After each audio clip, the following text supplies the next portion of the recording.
All right, shapes are all around us when kids play. They learn about the world around them. Carol Whiteside, interim director of the Discovery Science Place, joins us live in studio. This morning, we're experimenting with folding paper in different ways to test the strength and what shapes make the strongest structures. Good morning. Thank you for joining us. Good morning. It's so nice to meet you today. So nice to meet you. And I want to too. introduce Tammy Doosan as our director of education. Good morning. She's here with us this morning. It's great to be too. here. Thanks so much for joining us. All right, well, can you tell us a little bit about what we're doing today? Absolutely. Do you love engineering? I do. Great. Well, we have shapes. Only 3 supplies parents need at home with their kids or teachers: paper, tape, and books. How many books do you think these shapes can hold? Let's make a prediction. Oh, I don't know. Tell us what you guys think at home. I'm going to guess maybe 3. I mean, I'm assuming you guys have done this before, but before you No, did this it, is our how many first do you time. think? First time. I think 3 is a good guess.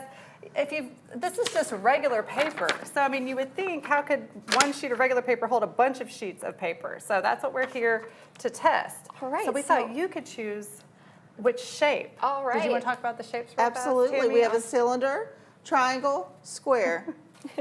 So All right, which one? I'm going to go with the triangle. All right. Okay. Because isn't that what you think, that a triangle is the strongest shape? We hear that sometimes in engineering. So what we're going to do is we're just going to start by stacking. You can choose any books, and we're going to stack one on top. Awesome. And you just kind of want to get, this is your base one, so you know, make sure it's nice on there. Maybe I should pick up. I know, right? Some of the, harder looking exactly. book. There we go. This looks like it'll hold more. All right, and then we can just start stacking them until we right. see what happens. So just, you want to add another one here? I can grab that one. All right, perfect. And when you make these, how long did it take you to fold the paper? Like, do you have any tips for people watching at home trying to try that? Absolutely. The cylinder, you just roll and tape about 3 to 4 pieces of tape. The triangle, you need to do 3.5 inches each fold to create the shape.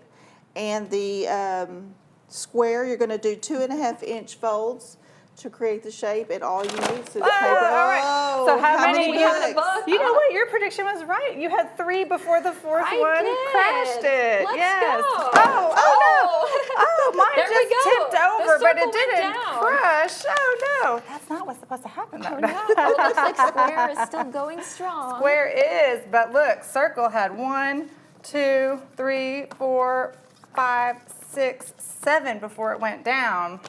Oh, wow.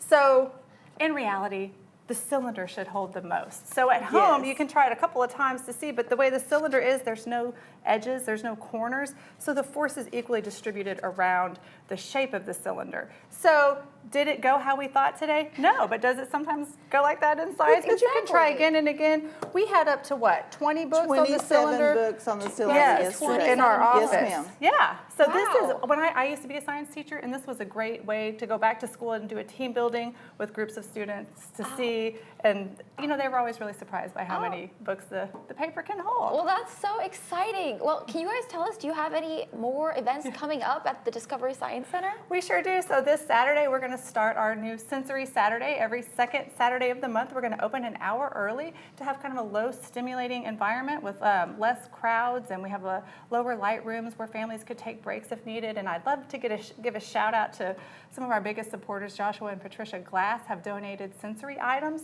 lately, and so we put together these sensory bins. We made a fun video. You can watch it on our Facebook and Instagram. People can check those out anytime throughout the day, but on Saturdays, we're really focusing on that sensory experience. Well, that's awesome. If you want to check out the Discovery Science Place, go on down there. Maybe you could try this experiment or try it at home. Well, thank you guys so much for Thank joining you. us Thank you and for having us. adding a little moment of science Yes, here. yes. Thanks We for love having it. us. Thank you guys so much.